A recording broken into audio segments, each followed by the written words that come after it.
Welcome to Charter Local Edition. I'm Pete Stein with State Representative Matt Krause from District 93, and we appreciate your time. Thanks for coming in. Thanks for having me. We've got the 84th legislative session coming up.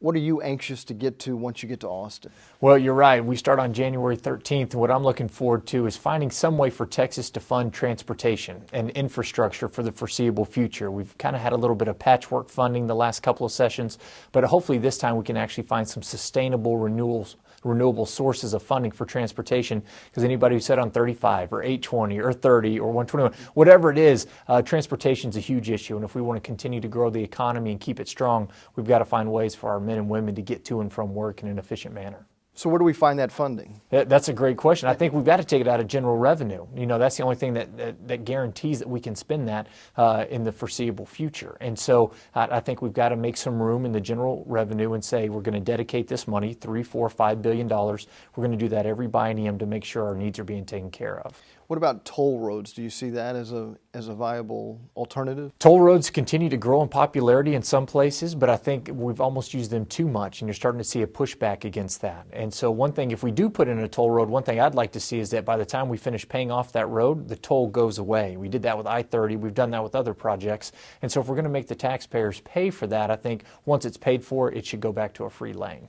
I know one of the other concerns you have is securing the grid. Talk to me about that and what that means. That's it. It kind of sounds sci-fi-ish when you talk about electromagnetic pulse or things like that, but we've seen it where solar flares naturally causing, or even terrorist activities, man-made attempts have been made to take out power grids. And if that happened in Texas, that destroys everything. It destroys the economy, the oil and gas industry, it destroys education, it destroys our healthcare system, our prison system. So I think we need to be taking steps or things we can do to protect ourselves against those naturally occurring or man-made efforts to take out the grid. And so I think that's one of the things, even though it may not be on the forefront of everybody's mind, is critically important to the future of Texas. I was going to say, this is something that we haven't heard a lot about talking to other legislators.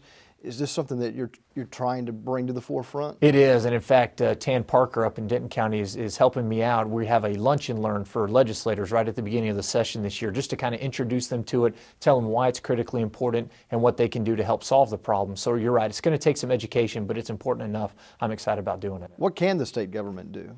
They can take measures to protect the grid in a lot of ways, put tangible things around our grid to make sure that it's not susceptible to those kind of attacks. So there's ways to reinforce and structure those things to where they're not susceptible to those attacks, and I think we need to do that and do it soon.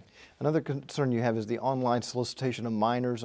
I'm assuming you want tougher punishment. That's right. There was a law in the books that said you couldn't solicit minors for unlawful purposes, which is great. Unfortunately, it was written so broad that a judge threw it out for being unconstitutional. So right now we have people who have very bad intent to take advantage of innocent children that aren't being prosecuted for it. So we're looking at the law to tighten it up, to narrow it, to make sure it passes constitutional muster, but also puts these heinous individuals behind bars. I would think that would be of a primary concern, is protecting the children of Texas. That's it. It should be a bipartisan issue. I don't care if you're Republican, Democrat, conservative, liberal, green, libertarian, whatever it is. Protecting our children, especially from this huge threat of online solicitation, it should garner a lot of support in the House and the Senate.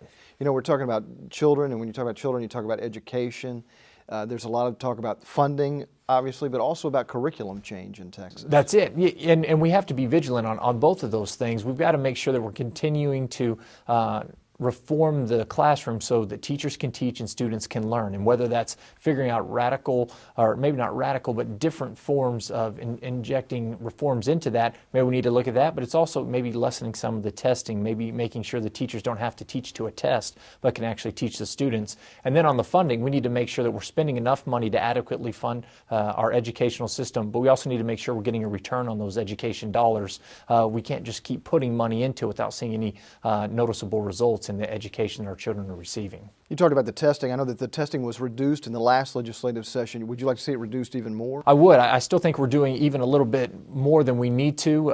NAEP, which is the National Assessment Group, doesn't do nearly as much as Texas does, and they still seem to get a good cross-section of what students are learning or knowing. And so I think we could maybe look at what they're doing and even take down our test a little bit more, because the local school districts and superintendents and principals and teachers know how their students are learning and what they're learning best. I don't think we always need a test to tell us that, because they're doing the work on the ground themselves. Do you think that Texans are overtaxed?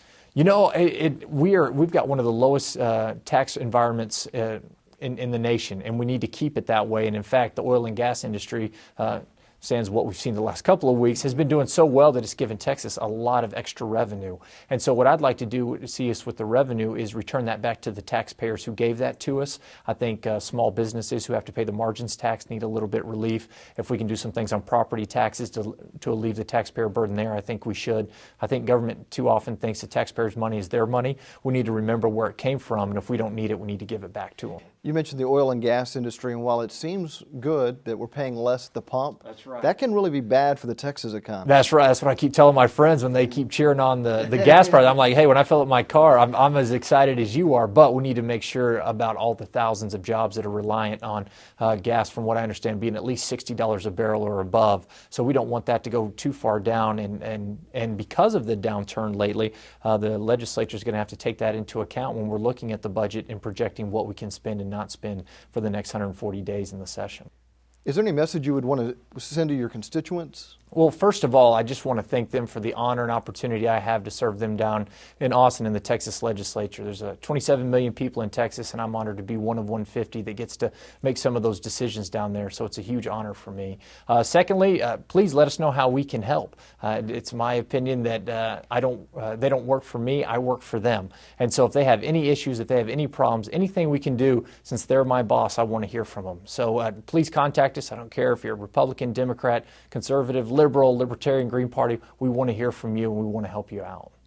One thing we've talked about today with some of the other representatives is it seems like there's a lot more bipartisanship in Austin than we see in Washington. That's right, and I love that. I mean, you don't have that. Some of my really good friends in the legislature are Democrats, and I really appreciate that and value that. And I think as long as Texas continue to, we're not going to always agree, but we can still talk about it in a civil manner, in a civil discourse. And at the end of the day, we might disagree, but at least we've come to an understanding of where the other person was at. I think we've lost that in Washington, D.C., and I hope we never lose that in Texas. It's going to be a little bit different with a new governor. It is. A new governor, new lieutenant governor, a new attorney general, new comptroller. There's going to be a lot of change. And so I think as much as Governor Perry and Governor-elect Abbott are alike on a lot of the issues, their demeanors are different, the way they approach issues are different. So it'll be very interesting. Same with Lieutenant Governor-elect Patrick and former Lieutenant Governor Dewhurst. So it'll be interesting to see how that all plays out, but I'm looking forward to it. State Representative Matt Krause, we appreciate your time. Thanks for being with us here. Thank you very much.